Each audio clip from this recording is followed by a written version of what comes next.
अस्सलाम वालेकुम दोस्तों, ਤੁਸੀਂ ਵੇਖ ਰਹੇ ਹੋ ਪਾਕ ਪੰਜਾਬ ਟੀਵੀ ਤੇ ਮੈਂ ਆ ਤੁਹਾਡਾ ਦੋਸਤ ਅਬਦੁਲ ਵਾਹਿਦ। ਸਭ ਤੋਂ ਪਹਿਲਾਂ ਜਿਨ੍ਹਾਂ ਦੋਸਤਾਂ ਨੇ ਆਪਣਾ ਚੈਨਲ ਸਬਸਕ੍ਰਾਈਬ ਨਹੀਂ ਕੀਤਾ ਉਹਨਾਂ ਅੱਗੇ ਰਿਕੁਐਸਟ ਹੈ ਕਿ ਆਪਣੇ ਚੈਨਲ ਨੂੰ ਕਰੋ ਸਬਸਕ੍ਰਾਈਬ ਤੇ ਨਾਲ ਹੀ ਬੈਲ ਆਈਕਨ ਨੂੰ ਕਰੋ ਓਕੇ। ਦੋਸਤੋ ਮਾਸ਼ਾਅੱਲਾ ਤੁਹਾਡੇ ਵਾਸਤੇ ਅਰਫ ਵਾਲੇ ਸ਼ਹਿਰ ਦੇ ਵਿੱਚ ਇੱਕ ਪਲਾਟ ਲੈ ਕੇ ਹਾਜ਼ਰ ਹੋਏ ਆ। ਜਿਹੜਾ ਨੰਬਰ ਹੈਗਾ ਉਹ ਤੁਹਾਨੂੰ ਭਰਾਵਾਂ ਨੂੰ ਸਾਹਮਣੇ ਨਜ਼ਰ ਆ ਗਿਆ ਹੋਣਾ ਕਿ ਲਿਖਿਆ ਸੀ ਪਲਾਟ ਬਰਾਏ ਫਰੋਖਤ ਰਾਣਾ ਤਾਰਕ ਸਾਹਿਬ। ਉਹਨਾਂ ਦਾ ਨੰਬਰ ਵੀ ਸਾਹਮਣੇ ਦੀਵਾਰ ਤੇ ਲਿਖਿਆ ਹੋਇਆ ਹੈ। ਕੋਈ ਭਾਈ मूवी बैक करके देख सकता है। असी मूवी अगे कर दोबारा फिर दिखावे भाई नूं, आप दोबारा फिर दिखावे कि जो प्लाट है इन्होंने नंबर लिखा हुआ है दीवार ते नंबर लिखा है डायरैक्ट मालक का। तुसीं डायरैक्ट मालक के जरिए ये प्लाट खरीद सकते जी। दोस्तों ये 4 मरले तो ऊपर 4 मरले तकरीबन कोई 3 या सवा 3 या 3.5 सरसाई मिसाल तौर पर 4 मरले तो ऊपर प्लाट है। दीवार ते लिखा है कि 4 मरले ते 3.5 सरसाई।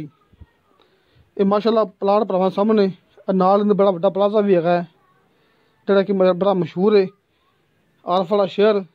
दोस्तों आरफ वाले शहर के अंदर प्लाट है ते जिला अपना पाकपतन है। वेखो मुकम्मल प्लाट भरावां सामने अंदर आप दाखल हो गए हैं। आ वेखो इत्थे पहले टावर हुंदा सी कंपनी का जैज़ का या टेलीनार का ये भाई का कहना, लेकिन फिलहाल उन्होंने इतों उखाड़ के लै गए ने तो उन्होंने प्लाट भाई ने सैल करना है। दोस्तों इस प्लाट की कीमत हैगी है 2 करोड़ रुपया। दोस्तों इस प्लाट की कीमत हैगी है 2 करोड़ रुपया, क्योंकि ये आरफ वाले शहर के विच प्लाट है जिहड़ी कीमत चलती पई आपां तुहानूं वो दसी जाने कि इनकी कीमत है 2 करोड़ रुपया। यह नहीं समझना कि कीमत आस पास घट है तो इत्थे कीमत ज़्यादा है, नहीं दोस्तों जी कीमत चलती पई इत्थे अपने आपां तुहानूं वो दसी जाने। वेखो आपां तुहानूं फिर दिखा रहे हैं इनकी मुकम्मल लोकेशन, बाहर गलियां दिखा रहे हैं आपां तुहानूं। सामने गेट है ना नंबर लग्या है भाई का मालक का राणा तारक साहब उन्होंने नाम है। ये सामने देखो तुसीं दोस्तों मुकम्मल गली पक्की हुई है आरफ वाला शहर के अंदर। तो दोस्तों किसी मेरे दोस्तों ने 4 मरले तो ऊपर कोई तकरीबन कोई 3.5 सरसाई ऊपर 4 मरले तो मुकम्मल तुहाडे सामने ये प्लाट है ये खरीदने वास्ते। जिस तरह के भरावां नूं बाहर स्क्रीन ते दीवार ते दोस्तों दीवार ते तुहानूं सामने नंबर नज़र आ गया सी भाई तारक साहब का।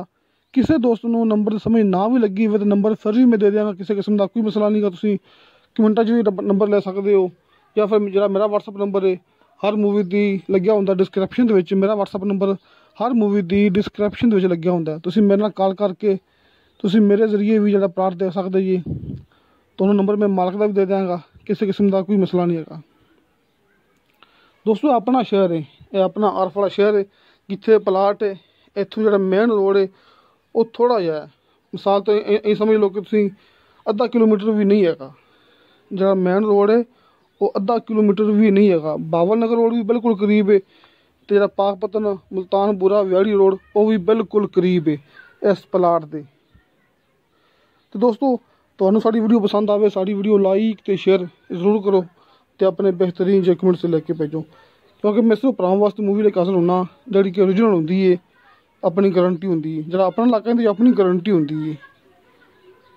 दोस्तों इंशाअल्लाह ताला मिलांगे अगली वीडियो ते। खुदा हाफिज़।